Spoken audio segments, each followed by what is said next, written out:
Hello everyone. This presentation is about neighbourhood emissions profiles as part of the Green and Thriving Neighbourhoods initiative and forms an introduction to integrated and sustainable design. My name is Olivia Bedworth and I work as a climate and sustainability consultant at Arup. Today we're going to talk about the process for creating and maintaining a neighbourhood emissions profile and show how it can be used to inform decision making. Part 1, Introduction and Unit Overview. It is vital that global emissions fall quickly and permanently. Neighbourhoods are complex systems and a green and thriving neighbourhood must be supported by a robust evidence-based emissions assessment. An emissions profile can be developed for a new or an existing neighbourhood. Although it starts as an informed estimate, the emissions profile is a strategic decision-making tool, providing a pathway towards net zero. It can also become a monitoring tool that provides transparency on progress and supports net zero claims or publicity.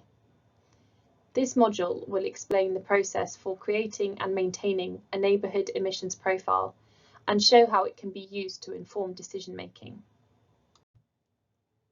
This unit focuses on three main learning objectives. Learning Objective 1. Recognise the importance of an emissions profile. Since the emissions profile will show the scale of reduction required to reach net zero, it should be complete, consistent and accurate. Learning Objective 2.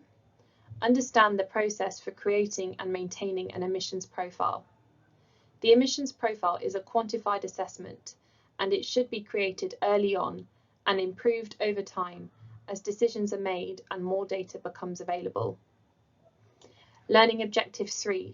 Learn how the emissions profile is used to guide decision making.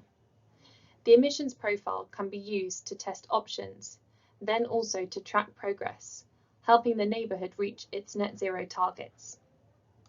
Part 2. Strategies. Given the importance of the emissions profile for neighbourhood projects, there are several principles to producing a high quality assessment. Number 1, relevance. Number 2, completeness. Number 3, consistency. Number 4, transparency. And number 5, accuracy. Relevance is about ensuring the emissions are directly attributable to this neighbourhood. Completeness is about accounting for and reporting all emission sources within the neighbourhood boundary. Any exclusions must be disclosed and justified. Consistency is about using consistent methodologies to compare emissions over time. Any changes to the data, boundary, or methods must be transparently documented as they occur. Transparency is about documenting data and processes clearly so that auditors and the public may evaluate its credibility. Accuracy is about achieving sufficient accuracy to enable users to make decisions with reasonable assurance. Where uncertainty is high, conservative values and assumptions should be used.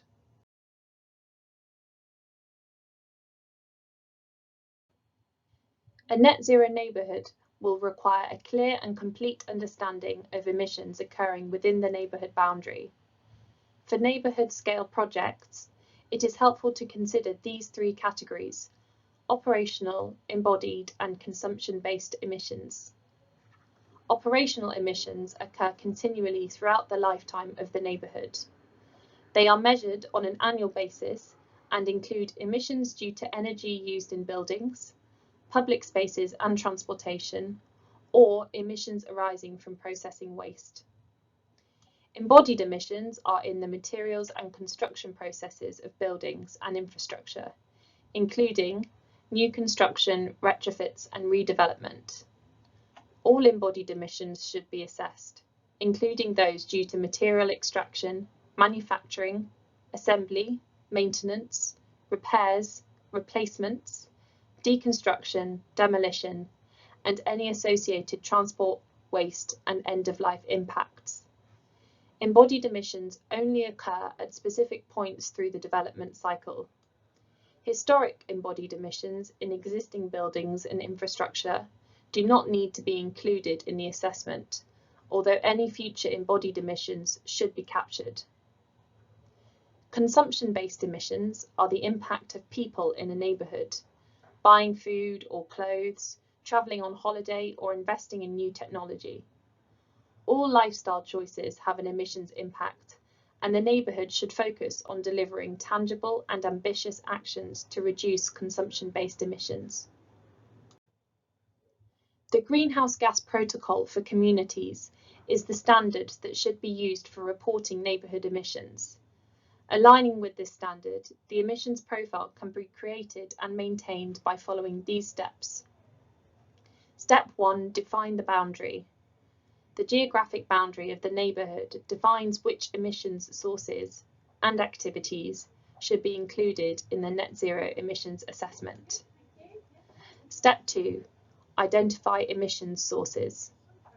It is important that all operational and embodied emissions within the boundary are included.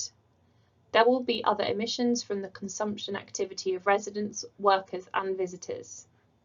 Consider including these emissions too. Step 3. Calculate emissions using the neighbourhood strategies. Use industry benchmarks for both construction and operational emissions, based on building type and materials. Where possible, refer to local measured data or precedents. Adjust the benchmark data to reflect the neighbourhood strategies. Step 4. Construct the emissions profile using the development schedule. Use the development schedule to create a time series of annual emissions. Account for the impact of future policy requirements or industry standards on emissions. Step 5. Create a plan. Agree a plan to regularly update the emissions profile.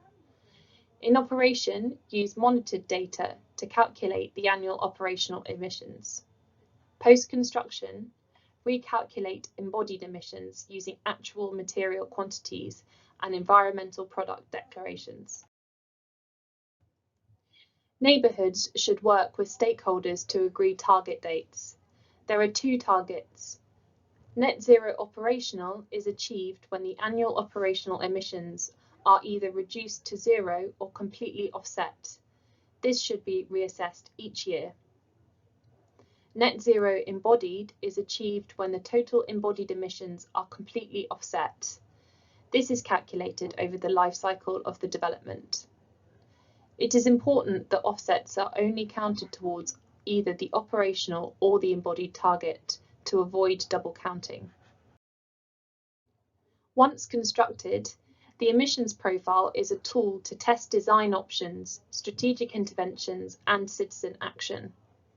The impact on different neighbourhood strategies can be evaluated and compared against the current baseline and the net zero targets.